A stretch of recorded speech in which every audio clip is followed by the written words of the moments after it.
আসসালামু আলাইকুম রহমতুল্লাহ। আজ 17 জুলাই 2014 রোজ বুধবার, 10ই মুহররম। সাসিনা দরবার শরীফের আলা হযরত পীর সাহেব কিবলা রহমতুল্লাহি আলাইহি আজ রাত 2:11 সময় রাজধানী ধানমন্ডির সেন্ট্রাল হসপিটালে ইন্তেকাল করেন। ইন্না লিল্লাহি ওয়া ইন্না ইলাইহি রাজিউন। ওনার জানাজা আগামীকাল 3টায় সার্সিন অনুষ্ঠিত হবে ইনশাআল্লাহ।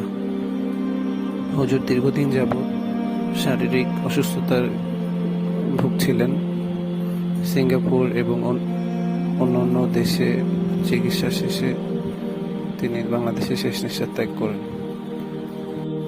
তিনি সারা দেশে প্রায় 2000 দিনিয়া মাদ্রাসা এবং অসংখ্য খানকা নির্মাণ করেন।